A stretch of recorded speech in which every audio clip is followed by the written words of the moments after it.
Bismillahirrahmanirrahim.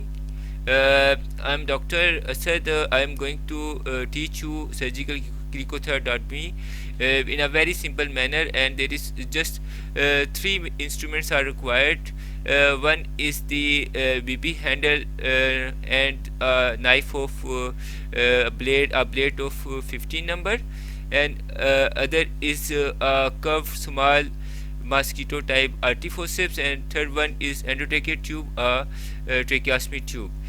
Surgical tracheostomy is indicated when a condition is do not intubate and do not ventilate occurs, and now according to ATLS 10th edition, we have to perform first needle cricothyroidotomy and afterwards surgical cricothyroidotomy if patient is having low oxygen saturation and we cannot intubate it.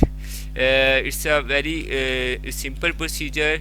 These three things should be available at every emergency where airway management is required, and every doctor can perform it on the mannequin.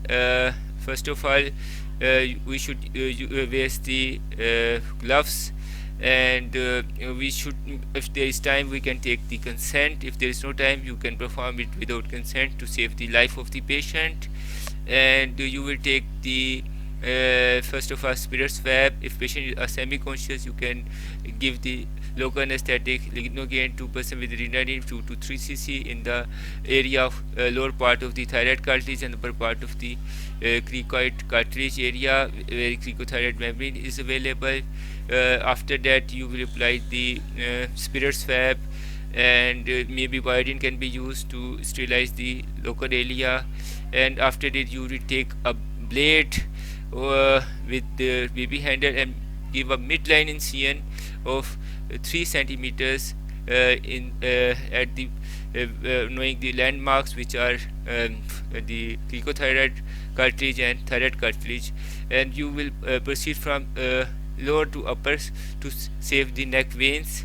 After that, you will take the curved RT forceps and open the subcutaneous tissue and then feel this cricothyroid membrane. Now you will perform the transverse incision, and then you will use the curved RT forceps as a tracheodilator because tracheodilators cannot be placed here.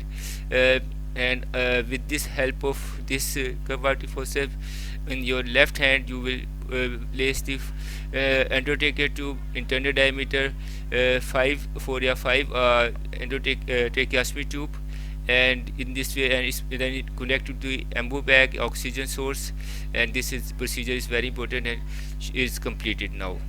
Thank you very much.